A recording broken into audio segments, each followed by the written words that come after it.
20 minutes. Oh dear. Assalamu alaikum, everyone. Peace be upon you, everyone. Yeah, okay, good. My name's Yusuf Chambers, by the way, as he's already introduced me as. Didn't really have too much problem with getting here. It was the parking outside which was the problem. But I was wondering if there was going to be a parking attendant, lying under the car. Just as I sort of went for the last minute, he'd run up and sort of jam the parking ticket on the, you know what it's like. That's London. Anyway, how did I become a Muslim? What does Muslim mean? It's a good question, isn't it? What does Muslim mean? Mu Islam. To do Islam. What is Islam? Does anyone know who's not a Muslim? Everyone's Muslim now. Good. Okay, let's go home. Don't need to do anything now. That's fine. Okay. Muslim means to worship God. To allow your free will to be guided by the one that created you and put you here. So, actually, it took me several decades to find the purpose of life according to what I, of course, decided was the purpose of life. After 11 years of research, I stumbled into the faith of Islam. Before that, I researched many isms and schisms and ologies, and I found them all to be lacking in certain areas.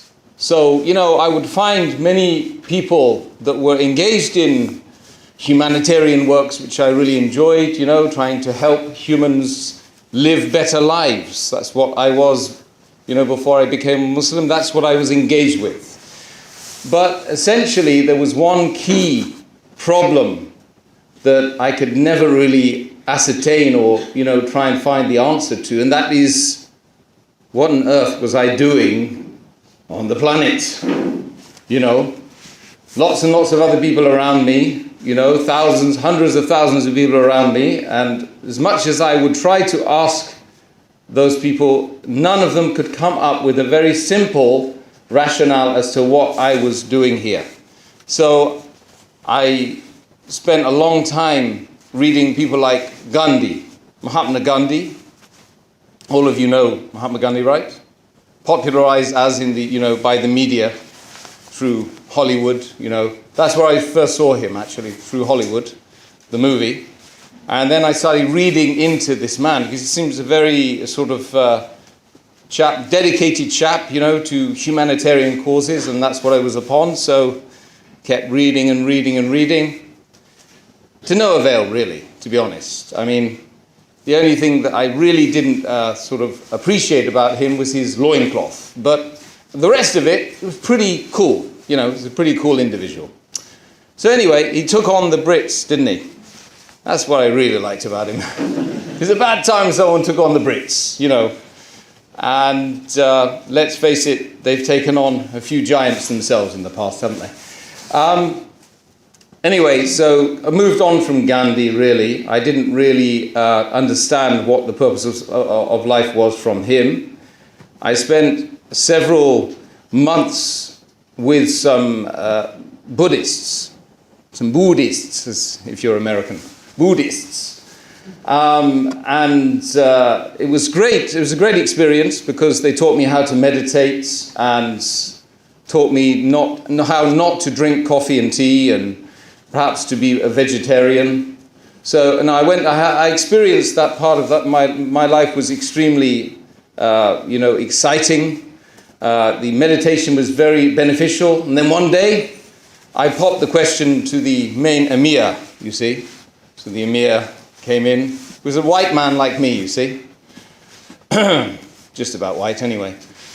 And he said to me, how's it going? And I said, well, what's the purpose of life before you get the answer? He said to me, well, the purpose of life. So he was stirring his herbal tea, like you do when you're a Buddhist. Stir your herbal tea and make some for the people around you. And he said to me, to contemplate the supreme nothingness. The supreme nothingness. I said, wow, I just wasted 3 months. Why didn't I just ask you before I actually... Well, actually, the meditation was a benefit, you see? So it wasn't a waste of time. The Buddhist meditation was really beneficial. I used to do it in all sorts of strange places, sitting on the church from Godalming. You know where Godalming is? Yeah. You don't want to. Anyway, somewhere in Surrey, all the way up to Waterloo Station. I used to go there every day. And I used to sit there meditating like a Buddhist, looking really freaky, Anyway, it wasn't because I was a Buddhist, it was because I was me doing it on the train. You know what I mean? So, anyway, spent lots and lots of time with them, and obviously they didn't really have the answer to my question. They gave me a book called The Golden Sutras, which is basically a dialogue between Buddha and a disciple. I couldn't get past page 1. It was so complicated, I couldn't understand it. And I was thinking, well, if I can't understand it, then what about people who, people who can't even understand reading and writing and, who haven't got really much education? If I can't understand it, they can't understand it, then it can't be a universal message. So that was the last attempt I gave with Buddhism. Then several moons later, I was walking through, Sussex University, where I was studying politics and third world development studies. Third world, what does third world mean? Third world? What does it imply? What does it imply? Third world, meaning third rate. That's what it means. So the first world is what? Britain, Europe, America, so on and so forth. Second world was at that time when they defined it, Russia, the commies. And then the third world, or the third class nation, was Africa and Latin America and so on and so forth. Yeah? That's what they used to call it in the early 80s through to the late 90s. Subhanallah. Then they changed it now to developing nations. They're not actually developing, because they're not allowing them to develop actually. There's more slaves in the world today than there were 20 years ago. Fact. In fact, there's more slaves, you can argue, in the world today than there was in 1807 when the Abolition of Slavery Act occurred, right? So we all celebrated in 2007, 200 years since the abolition of slavery. Oh, except that 60% of the world is living on less than $5 a day. And they're enslaved to their employers. Subhanallah. Anyway, going back to the story. Where was I? Oh, yes, I was walking through Sussex University. So I'm walking through, and this young lady comes to me and says, "Come to our meeting." So I said I would oblige and I would, say yes to anyone once. So went off. It was in Brighton. The meeting was right on the seafront in this big hall. Walked in. Great bunch of people. Seemed to be very affable. Spiritually inclined. I thought, great, maybe I can find the purpose of life with these guys. So I'm sitting alongside them, having a good chat. Then suddenly their attention turns away from me, like we all need to be loved, right? And to this man who appears on the stage with a guitar in his hands. So he's got a rock guitar, and another guy comes with drums, starts playing, he starts singing, Jesus is inside you. It's a bit like that, but I can't sing. And then, randomly, he just selects one person in the crowd and he points to him and he says, "Put the devils inside you, boy!" A bit like that, Americanization. So there's me sitting at the back thinking, oh dear, I'm next. I know it. That's why they brought me here. Oh my God, what am I going to do? So the guy falls on the floor and then it's sort of fit, like a fit. He's shaking. And then a group of people that one of them who had invited me grabs hold of him and picks him up and starts swaying him. Jesus loves you. Like this. A whole group of them. So I'm quite freaked out by this, and I'm really, really not into staying around. So I edge my chair back very slowly but surely, and I run from the venue, and I never go back again. But guess what? It can be like that in some mosques, can't it? It's kind of like that in some of the mosques these days. Some crazy things going on. Don't go to India. If you want to know about Islam, don't go to India, yeah? Dargah. Oh, they're frightening places, man. So anyway, I'm glad I didn't go to dargahs before I found Islam, right? I'm glad I didn't see the Muslims, really. SubhanAllah. Hey, there I am. I'm run. Whew. That was close. About 3-4 days later. Because the serious note of this, or the serious message that we're trying to get across by giving these stories is about the sheer desperation that a person will go to if he's seeking a path to his creator or her creator. They go through stress. They go through real difficulties on the way. It's a journey labored, full of difficulties and pits and, snakes and serpents and God knows what. And it's rather like, the way I describe it is like living in a dark room, with a blindfold on.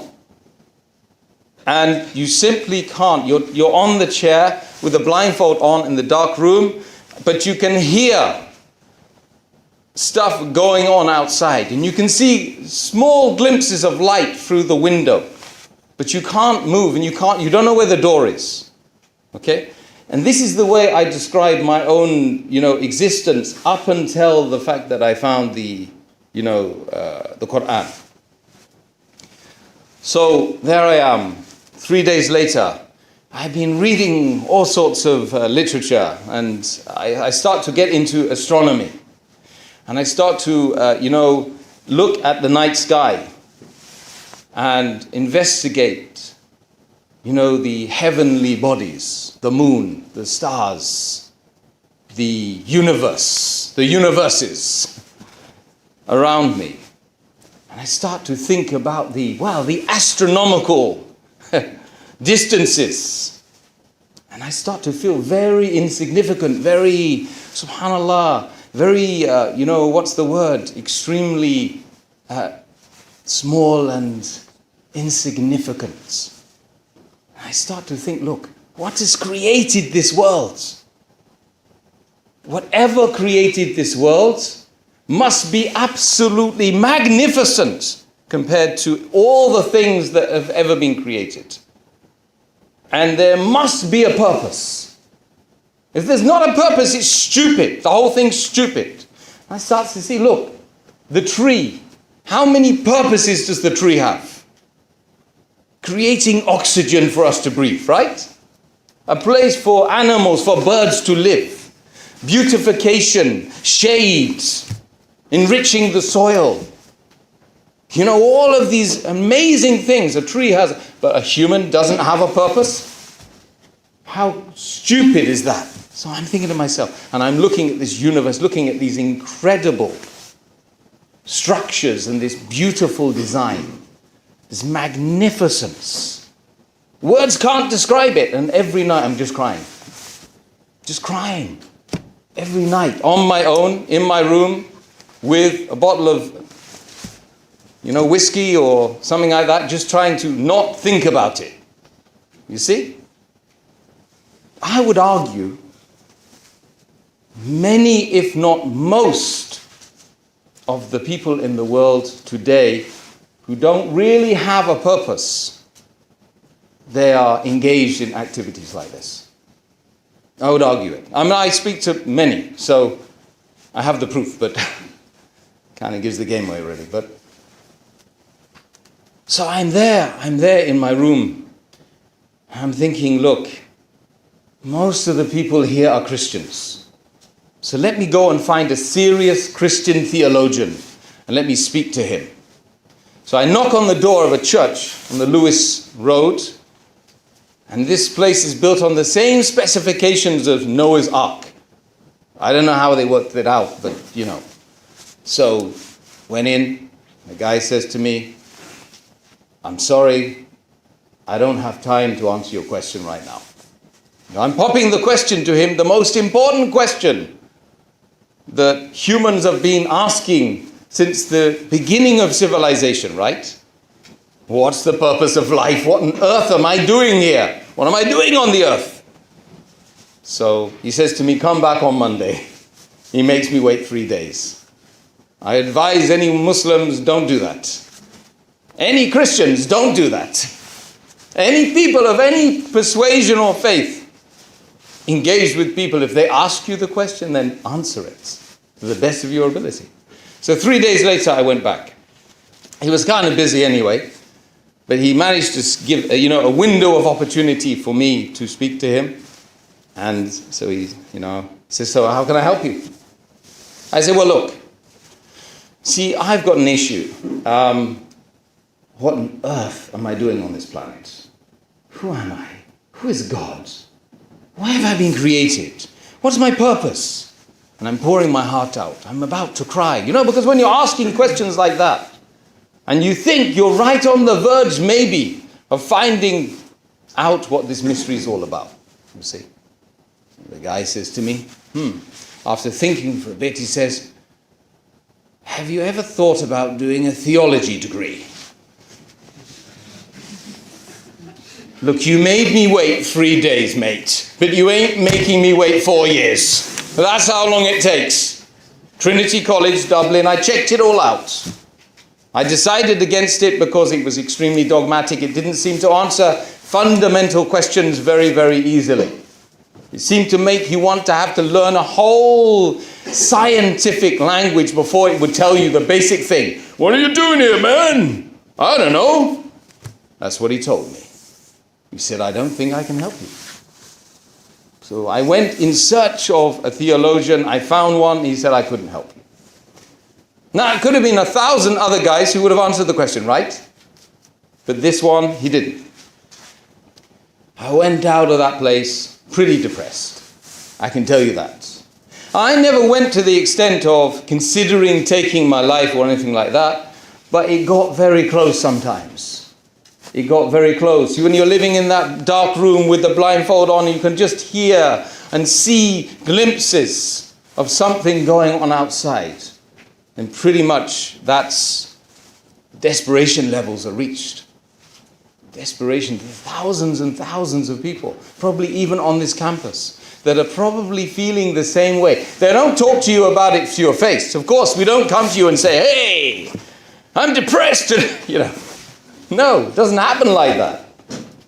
When they go home, and all the hullabaloo and all the lectures and all the food and all the invites and all the niceties. How are you doing? I love you. All this falsity you get these days, right? Hi, I love you. You know what I mean? Isn't it just perverse? Right? And then we go home and then, oh crap, not another day. And it was literally like that. It was literally like that. I spent 8 years going out every Friday and Saturday night, right? With one group of people, and one particular guy. And after 8 years, all he could tell me was, you know what, Tim? I would advise you one thing, and I can help you. I would advise you to go and see a shrink. After 8 years. Vamos? Finito? Oh my God. Life in 5 minutes. A lifetime in 5 minutes. not possible. So, wow. He says, go and see a shrink. So he's saying fundamentally, anyone who asks pertinent questions, questions about the origin of man, about the creation of the universes, the heavens and the earth, and God knows what. And God knows what. That person is labeled as being a loony lefty. A bit weird. Needs to see a shrink. You see? So this is what we were told. This is what we were told. So hundreds of conversations, hundreds of meetings with people of different persuasions and different religious backgrounds, different cultural backgrounds, in different countries. I was in Pompeii. Pompeii was destroyed by Mount Vesuvius. It was erupted. I was looking at what they were doing in Pompeii. Do you know what they were doing in Pompeii? Who's been to Pompeii? What did you see in Pompeii? Great civilization, right? Yes, and there were some other things going on there as well. Just reflect. Allah says in the Quran, He says, Siru fil ard. Travel in the world. See what the condition of the people that came before you. They were stronger than you, they were mightier than you, but they are dust now. They're back to their Creator. Massive civilizations, extremely sophisticated. But the activities in Pompeii, bestiality. Bestiality. You see, there was one street I went down just for people who want to have sex with dogs. Go to Pompeii and don't take my word for it. Why was Pompeii destroyed? Why? Why on earth? Why was it destroyed? Why did Mount Vesuvius cover it up and then allow people to see the condition of the people as they died? This was such a smackdown for me. You know, it was like, that's serious. So all of these things and these incidents and these, the evidences that I was seeing were informing me of something higher power, some greater essence, some greater power. Then, after all of this, after all of these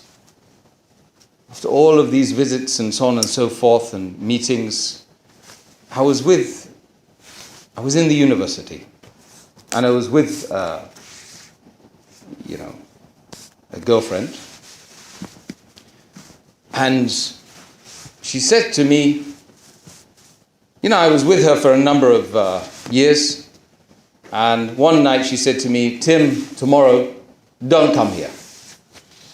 So I said, well, what sort of thing is that to say to somebody that you care about? She said to me, well, it's got something to do with my religion, you see. I said, well, your religion can't be right. You can't throw people out without explaining to them, why you're throwing them out. And, is there something that I've done or said? She said, no, it's to do with my religion. I said, look, religion or you, one of you is wrong. She got very angry. I went in the morning to the ISOC, like you do when you have a girlfriend who's a Muslim. So I knocked on the ISOC door, like you do, opened the door, a man, long beard, khutra, Saudi style. Excuse me, I've got a problem with my girlfriend. You will have if you don't get rid of her. So he says to me, well, she is no good for you. And you are no good for her. It's better you get rid of her. I said, you as well. She's kicked me out and you're telling me to leave her as well. What is this? What sort of a religion is this? What is this religion anyway? Oh, Islam, you mean? Yeah, okay. Read these. So he piles a pile of books like this. I remember the day, and it was 2 weeks later I'd read them all. I went back to the